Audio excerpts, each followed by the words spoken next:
Hello viewers, welcome to my YouTube channel CNC works. ఈ channel start చేయడానికి reason ఏంటంటే, నేను నా కెరియర్ స్టార్ట్ చేస్తున్న టైంలో సిఎన్సి కోసం, ప్రోగ్రామింగ్ కోసం తెలుసుకుందాం అన్నప్పటికి కూడా ఒక్క యూట్యూబ్లో కూడా ఒక్క ఛానల్ కూడా తెలుగులో లేదు. అప్పటికీ మనకి హిందీ రాదు, హిందీలోనే అన్ని ఛానల్స్ ఉన్నాయి. సో ఇప్పటికన్నా సెర్చ్ చేస్తే మనకి తెలుగులో ఒక్క ఛానల్ కూడా లేదు. సో సిఎన్సి కోసం నేర్చుకోవాలనుకున్న వాళ్ళ కోసం ఈ ఛానల్ పెడుతున్నా.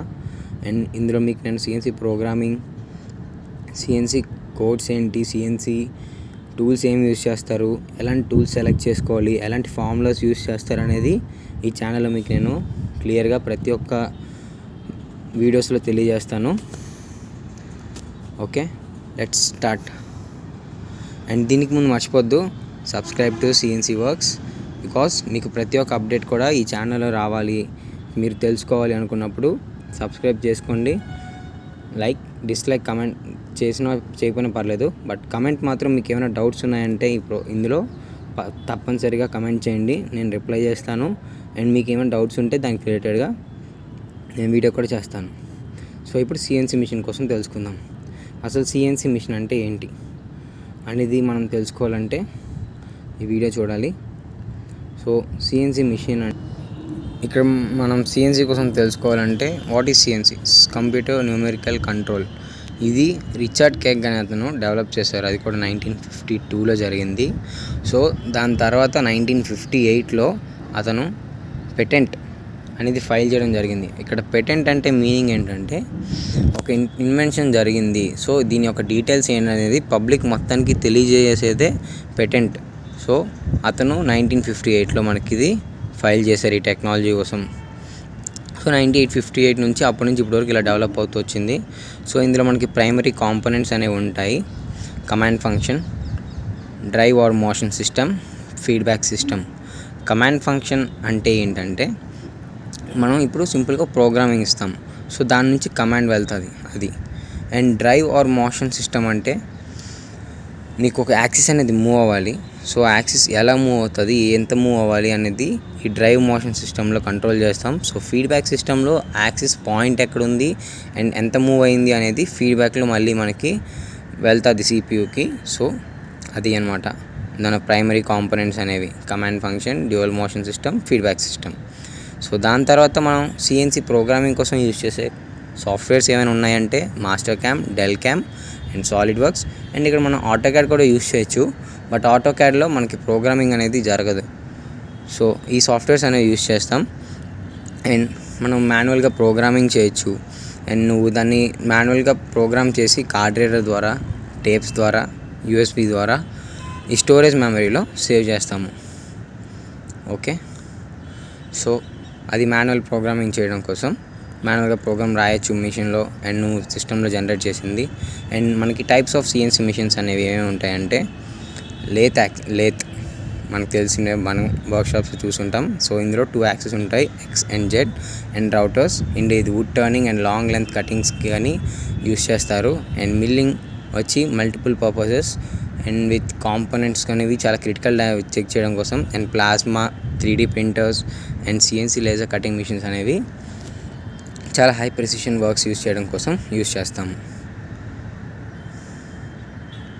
అండ్ లేటర్ ఇక్కడికి వచ్చేసరికి next parts of CNC machines అంటే, మనకు ఒక లేత్కి ఎలాంటి పార్ట్స్ అయితే ఉంటాయో సేమ్ యాజ్ వెల్ యాజ్ అలానే మనకి సిఎన్సిలో కూడా కామన్గా ఉంటాయి. ఫస్ట్ వచ్చి బెడ్ అంటే మన టైల్ స్టాక్ కానీ, మన యాక్సిస్ కానీ ఇవన్నీ కూడా బెడ్ మీద బేస్ అయి ఉంటాయి. సో దాన్ని బెడ్ అని పిలుస్తారు. అండ్ లేటర్ వచ్చి head stock. Okay, head stock అంటే మనకు తెలిసిందే, అది స్పిండిల్ని ఏదైతే పట్టుకుంటుందో దాన్ని హెడ్ స్టాక్ అని పిలుస్తాము. అండ్ టైల్ స్టాక్ అనేది సపోర్టింగ్ కోసం యూజ్ చేస్తాం ఓవర్ లెంత్ జాబ్స్ ఉన్నప్పుడు. సో పార్ట్ అనేది వైబ్రేట్ అవుద్ది కాబట్టి అది హోల్డింగ్కి పర్ఫెక్ట్గా టైల్ స్టాక్ అనేది యూజ్ చేస్తారు. టైల్ స్టాక్ క్విల్ అంటే ఏంటంటే, మనకి టైల్ స్టాక్కి సపోర్ట్ ఇస్తాం కదా, పార్ట్ హోల్డ్ చేయడానికి, దాన్ని టైల్ స్టాక్ క్విల్ అని పిలుస్తారు. అండ్ కంట్రోల్ ప్యానెల్ ఏంటంటే, నువ్వు ప్రోగ్రామ్ ఎంటర్ చేయడానికి కానీ, ఎడిట్ చేయడానికి కానీ యూజ్ చేసేదే కంట్రోల్ ప్యానెల్. ఇందులో నీకు మోడ్స్ ఉంటాయి, టైప్ ఆఫ్ మోడ్స్ ఉంటాయి, అండ్ ఎడిటింగ్ ఆప్షన్స్ ఉంటాయి. అండ్ టూల్ టరెట్ అంటే టూల్స్ అన్నీ హోల్డ్ చేసే కాంపోనెంట్నే టూల్ టరెట్ అని పిలుస్తారు. అండ్ చక్, ఇది జాబ్ని హోల్డ్ చేస్తుంది. And these are the components of CNC. And elements of CNC machine system అంటే ఏంటంటే, సిఎన్సి మెషిన్ ఒక వర్క్ అవడానికి మేజర్ ఎలిమెంట్స్ అనేవి ఏంటి అంటే ఎలాంటి పద్ధతుల్లో యూస్ చేస్తారు అండ్ అందులో ప్రోగ్రామ్ వచ్చి నువ్వు మాన్యువల్గా కానీ సాఫ్ట్వేర్ కానీ యూస్ చేసే ప్రోగ్రామింగ్ అనమాట. జీ కోడ్స్, ఎం కోడ్స్, యాక్సిస్ అని కలిపి నువ్వు ప్రోగ్రామ్ రాస్తావు. దాని నుంచి టేప్ రీడర్కి ఈ డేటా వెళ్ళి స్టోర్ అవుతుంది. సో టేప్ రీడర్లో డేటా అనేది నువ్వు ప్రోగ్రామింగ్ స్టోర్ అవుతుంది. అక్కడ నుంచి మినీ కంప్యూటర్ అంటే ఏంటంటే ఎంసియు అని పిలుస్తారు, అంటే mission control unit. Okay, so ఇందులో నువ్వు పంపించిన డేటా అంతా రీడ్ చేసుకొని అండ్ ఇది ఫీడ్బ్యాక్ సిస్టమ్ని యూస్ చేసి ఆ పొజిషన్ ఎక్కడుందో చూసి దాంట్లో ఎర్రర్స్ ఏమైనా ఉంటే ఇది మళ్ళీ రీఅడ్జస్ట్ చేసి మినీ కంప్యూటర్ నుంచి డేటా అనేది సర్వో సిస్టమ్కి పంపిస్తుంది. ఓకే, దానికి మినీ కంప్యూటర్ అనేది యూస్ చేస్తారు. ఈ సర్వో సిస్టమ్ అంటే ఏంటంటే సర్వో మోటార్స్కి మనం ఎంసీయూ నుంచి వచ్చిన డేటాని యాక్సిస్కి పంపిస్తుంది. అంటే లీడ్ స్క్రూ ఆర్ బాల్ స్క్రూకి పంపించి ఈ యాక్సిస్ అనేది ఎంత మూవ్ అవ్వాలి, ఎంత ప్రెసిషన్తో మూవ్ అవ్వాలి, ఎన్ని మైక్రాన్స్ మూవ్ అవ్వాలి, ఎంత మూవ్ అవ్వాలి అనేది మనకి కంట్రోల్ యూనిట్ ద్వారా సర్వో సిస్టమ్కి వస్తుంది. ఓకేనా, ఈ సర్వో సిస్టంలో మనకి చాలా సిరీస్ ఉంటాయి, అంటే చాలా మ్యానుఫ్యాక్చరర్స్ ఉంటారు, ఫనక్ అని, సిమన్స్ అని. అదే మనకి కంప్యూటర్ సిఎన్సీకి యూజర్ ఇంటర్ఫేస్ కూడా. ఓకేనా, సో సర్వో సిస్టమ్ అనేది ఎందుకు యూస్ చేస్తారు ఇప్పుడు మీకు అర్థమైంది. So and CNC machine tool. So అక్కడ నీకు ప్రోగ్రామ్ నుంచి వచ్చి టేప్ రీడర్లో సేవ్ అయిన ప్రోగ్రామ్ని మినీ కంప్యూటర్ ద్వారా సర్వో సిస్టమ్కి వస్తుంది. సర్వో సిస్టమ్ నుంచి నీకు అవుట్పుట్టే నీ మిషన్ టూల్ అనమాట. సో ఆ మిషన్ టూల్ అనేది ప్రాసెస్ చేస్తుంది నీ వర్క్ జాబ్ని. అండ్ ఇప్పుడు మనకి సిఎన్సీ మిషన్స్ వల్ల అసలు వచ్చే అడ్వాంటేజెస్ ఏంటి అనేది ఇప్పుడు తెలుసుకుందాం. So it gives with precision and accuracy. So accuracy అనేది ఎక్కువ, ప్రెసిషన్ పార్ట్స్కి ఒక ప్రెసిషన్ అనేది పర్ఫెక్ట్గా ఉంటుంది. అండ్ దీనివల్ల మనకి మ్యాన్ పవర్ రిడక్షన్ చాలా చేయొచ్చు. ఎందుకంటే ఒక మనిషి 2 మిషన్స్ రన్ చేయొచ్చు, 3 మిషన్స్ అనేవి రన్ చేసే అవకాశాలు ఎక్కువ ఉంటాయి. ఎందుకంటే సైకిల్ టైమ్స్ బట్టి క్యాలిక్యులేట్ చేసుకుంటారు. అండ్ అదే కాకుండా మనకి హై స్కిల్ మ్యాన్ పవర్ అనేది అవసరం ఉండదు.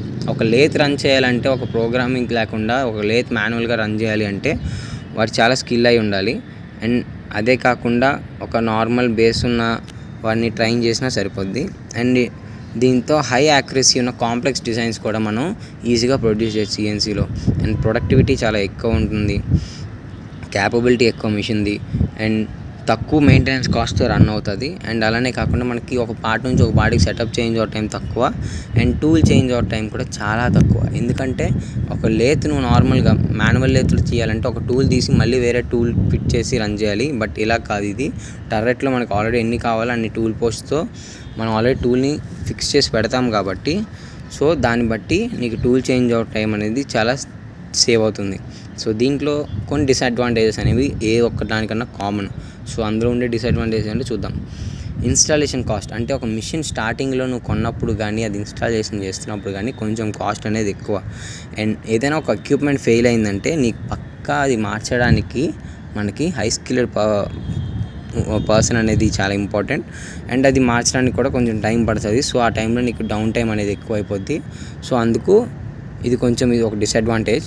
అండ్ ఒక ప్రోగ్రామింగ్ ఎర్రర్ ఏమైనా రావాలి, ఏమైనా ప్రోగ్రామింగ్ చేయాలన్నా సరే ఇక్కడ నీకు పక్కా ప్రోగ్రామింగ్ నాలెడ్జ్ ఉన్న పర్సన్ ఉండాలి. And computer knowledge is required. ఇది కూడా ఒక డిసడ్వాంటేజే, బట్ ఇప్పుడున్న జనరేషన్లో ఇది ఒక డిసడ్వాంటేజ్ కాదు. ఓకే, అండ్ నువ్వు ఒక మిషన్ సెలెక్ట్ చేసుకోవాలి. నీకు కంపెనీ పెట్టుకున్నావు, సో నీకు ఒక మిషన్ స్పెసిఫికేషన్స్ అనేవి తెలియాలి. ఎందుకంటే నువ్వు దేని బట్టి నువ్వు ఏ బేస్ మీద మిషన్ సెలెక్ట్ చేస్తే తెలియాలి కదా. సో అందుకు సెంటర్స్ హైట్, ఈ సెంటర్స్ హైట్ అనేది ఏంటంటే 2 సెంటర్స్ బేస్ నుంచి ఎంత హైట్లో ఉండాలి అనేది నువ్వు పెట్టుకోవాలి. ఎందుకంటే నీకు మిషన్ నీ డయామీటర్ బట్టి కూడా నీ పార్ట్ రొటేట్ అవ్వాలి, అది బేస్కి టచ్ అవ్వకూడదు, నీకు ఫ్రీ ఆక్యుపేషన్ స్పేస్ ఉండాలి కాబట్టి. అండ్ డిస్టెన్స్ బిట్వీన్ సెంటర్స్ అవి ఎందుకంటే నీ పార్ట్ యొక్క లెంత్ యాక్చువల్లీ నువ్వు 2 మీటర్స్ తీసుకున్నావు, బట్ నీ మిషన్ వచ్చి 1 మీటరే, అప్పుడు నీకు అది లాస్. నువ్వు ప్రొడక్ట్ రన్ చేయలేవు, మళ్ళీ దానికన్నా నీకు మళ్ళీ స్పెషల్ మిషన్ చేయించుకోవాలి. And swing diameter over the bed నుంచి నీకు అది ఎంత రొటేషన్లో ఉంది, ఎంత గ్యాప్ ఉంది అనేది కూడా important. And transfer movement of the cross slide, నీ క్రాస్ స్లైడ్ అనేది ఎంత మూవ్మెంట్ అవుతుంది అనేది కూడా చూసుకోవాలి. అండ్ హెడ్ స్టాక్ స్పెసిఫికేషన్స్ వచ్చేసరికి హెడ్ స్టాక్ స్పిండిల్ వచ్చి హోల్స్ ఎన్ని ఉన్నాయి అనేది తెలుసుకోవాలి, అది చాలా ఇంపార్టెంట్ ఇన్ హోల్స్ బట్టి. And spindle and use taper ఉండాలి. అండ్ టేల్ స్టాక్ స్పెసిఫికేషన్స్ వచ్చేసరికి స్పిండిల్ డయామీటర్, టేల్ స్టాక్ స్పిండిల్ రొటేషన్కి డయామీటర్ ఎంత ఉండాలి, అండ్ స్పిండిల్ అండ్ ట్యాపర్ ఎంత ఉంటుంది, అంటే మనం యూస్ చేసే స్పిండిల్ది and taper more important. And sleeve అనేది ఎంత ముందుకి ఎంత వెనక్కి వెళ్ళాలనేది కూడా చూసుకోవాలి మన లోడ్ బట్టి. అండ్ మెయిన్ స్పిండిల్ స్పెసిఫికేషన్కి వచ్చేసరికి స్పీడ్ రేంజ్, అది ఎంత హైయర్ ఆర్పిఎంలో రొటేట్ అవుతుంది, నీ మిషన్స్ ఎంత వైబ్రేషన్స్ తట్టుకోగలదు. ఓకే, అండ్ అదే కాకుండా అవుట్పుట్ పవర్, అది ఎంత లోడ్ తట్టుకుంటుంది అండ్ ఎంత అవుట్పుట్ వరకు రొటేట్ అవ్వగలదు అనేది కూడా చాలా ఇంపార్టెంట్. ఇది గేరింగ్స్లో చాలా గేర్స్ మీద హై స్పీడ్ గేర్స్ అనేవి సెలెక్ట్ చేసుకుంటే మనకి మెయిన్ స్పిండిల్స్ అనేవి చాలా హై స్పీడ్లో రొటేట్ అవుతాయి అండ్ లెస్ వైబ్రేషన్స్ కూడా ఉంటాయి మన వెహికల్ లాగా. అండ్ అలానే కాకుండా ఇక్కడ మనకి ల్యాండ్ అవైలబిలిటీ అనేది చాలా ఇంపార్టెంట్. అంటే ఇప్పుడు నువ్వు ఒక మిషన్ సెలెక్ట్ చేసుకున్నావు, నీకు రిక్వైర్మెంట్ తక్కువ ఒక పార్ట్ది. ఓకే, ఆ టైంలో నీ ల్యాండ్ అవైలబిలిటీ కూడా చెక్ చేసుకుంటావు, వెర్టికల్ లేదా హారిజాంటల్ లేదా అనేది. అండ్ టైప్స్ ఆఫ్ కంట్రోల్స్ ఉంటాయి. అంటే మన సర్వో మోటార్స్ ఇందాక చెప్పాను కదా, సర్వో మోటార్స్ అనేవి ఎలాంటి టైప్స్ అనేవి ఉంటాయంటే అదే వాడే మ్యానుఫ్యాక్చర్ అండ్ యూజర్ ఇంటర్ఫేస్ అని కూడా పిలుస్తారు. నీ ప్రోగ్రామింగ్ కానీ ఏదన్నా నువ్వు ఎలాంటి కంట్రోల్స్ యూస్ చేస్తావని ఎక్కడికైనా వెళ్ళి అడిగితే అదే అడుగుతారు. What type of control you're using. Fanuc అని, సిమెన్స్ అని, మిత్సుబిషి అని, మజాక్ అని చాలా టైప్స్ ఆఫ్ కంట్రోల్స్ ఉన్నాయి. ఫర్ ఎగ్జాంపుల్ నేను ఇప్పుడు 4 చెప్పా. అండ్ ఫనక్లో వచ్చి Fuji automatic numerical control, Fanuc's full form వచ్చి. ఓకే, ఇది తెలుసుకోండి, చాలా ఉపయోగపడుతుంది మీకు. So that's it for today. Thank you so much for listening. And ఇలాంటి క్లాసెస్ ఇంకా మీకు చెప్పాలి అనుకుంటే and please subscribe to this channel your CNC works. నేను ఈ ఛానల్ స్టార్ట్ చేయడానికి కారణం వల్ల ఇంకా సిఎన్సి కోసం చాలా తెలుసుకోవాలనుకున్న వాళ్ళకి, వేరే లాంగ్వేజెస్ రాని వాళ్ళకి, మన తెలుగులోనే ఇంకా తెలుసుకోవాలన్న వాళ్ళ కోసం స్టార్ట్ చేశాను. అండ్ మీకు నెక్స్ట్ క్లాసెస్లో కూడా సిఎన్సి ప్రోగ్రామింగ్ కోసం కానీ అండ్ సిఎన్సి మిషన్ ఇంకా టూల్స్ ఎలాంటివి యూస్ చేస్తాము, సిఎన్సి మిషన్స్ ఏంటి అనేవి కూడా నేను క్లియర్గా మీకు చెప్తాను. అండ్ ఇవాళ మీకు ఇచ్చే క్వశ్చన్ ఫనక్ FANUCOITF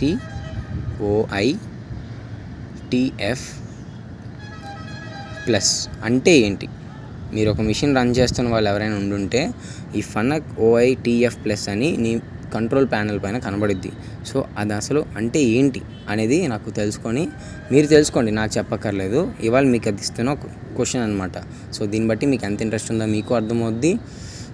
అండ్ ఇలాంటి వర్క్స్ నేను ప్రతిరోజు ఇస్తూ ఉంటాను ఈ వీడియో ఎండింగ్లో, ఎందుకంటే మీకు ఇది ఇంట్రెస్ట్ వస్తుంది. రోజు మీరు ఒక వర్డ్ సెర్చ్ చేసినా చాలు మీరు గూగుల్లో.